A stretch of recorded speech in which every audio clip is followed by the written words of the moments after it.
देखिए, bus stand का मुद्दा बहुत लंबे समय से लड़ाई चल रहा था और बस स्टैंड एक ऐसा जगह था जो लंबे समय से वहाँ था और अचानक से हट जाना पूरे धनबाद के लिए बहुत दुख की बात हो गई थी और सारे लोग मतलब मायूस हो गए थे।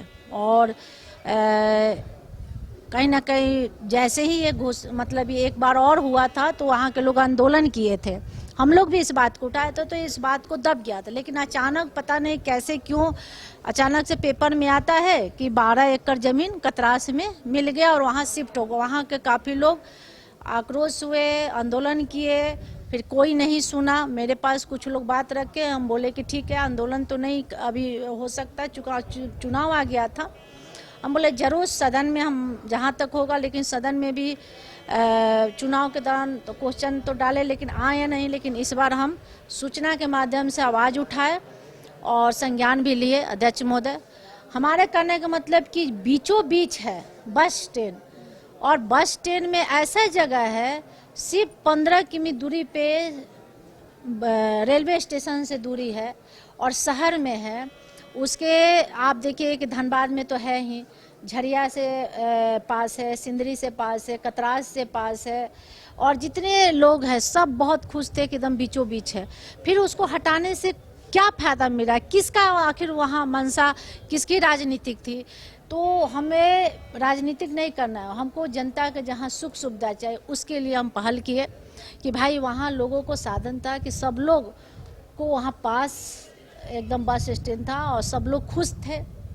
और जहाँ तक हद था कि भाई हमारा अगर किसी को लगता था कि अगर जाम वाम का ये समस्या है तो धनबाद में ही बगल अगल ऐसा है जगह जो वहाँ से थोड़ा सा हटाकर साइड में कर दिया जाए।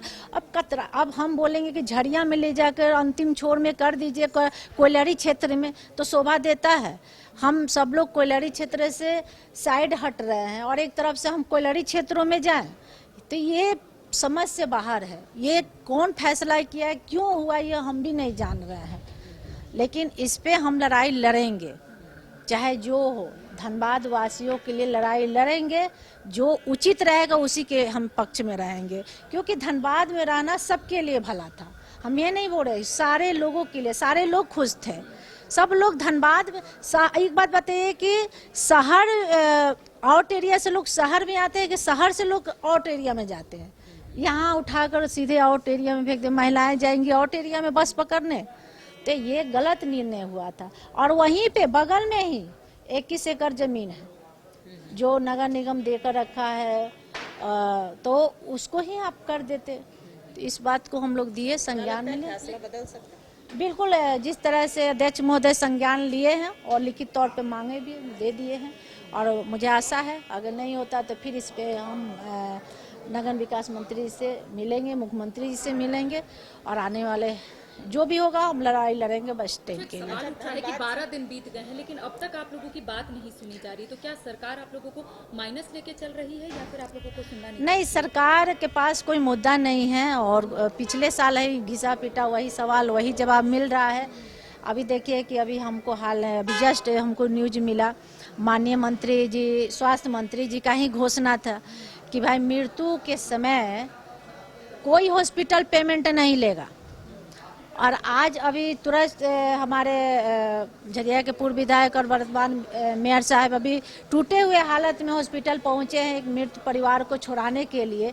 3.25 लाख के आसपास बिल बना हुआ था और इलाज के दौरान मृत्यु हो गया है और उनको छुड़ाने के लिए उनको जाना पड़ा। सिर्फ किस लिए? तो मात्र उनको 20,000 रुपया घट रहा था उस परिजन को, उस 20,000 के लिए उनको जाना पड़ा। तो आप वैसा घोषणा क्यों करते हैं जब आपका बात आपका हॉस्पिटल नहीं सुनता है? या तो आप झूठ है, या तो हॉस्पिटल से आप सेटिंग है, या तो आप जनता को बेवकूफ़ बना रहे हैं। तो आप इस पे एक्शन क्यों नहीं लेते हैं? अच्छा, धनबाद संसदीय क्षेत्र से ही मामला है, आपके ही सांसद, आपकी पार्टी के सांसद जो हैं वो फिर से एक बार जमीन हड़पने का आरोप लगा है। देखिए, अब इस पे तो हम कुछ नहीं बोलेंगे, वो तो धनबाद में इसको प्रशासनिक और डीसी साहब को संज्ञान लेना चाहिए, कौन क्या है, तो जांच का विषय है, जांच बिल्कुल होना चाहिए। और हम यही जानते हैं कि किसी गरीब के साथ अत्याचार नहीं होना चाहिए और विशेष जांच का चीज़ है, जांच होना चाहिए।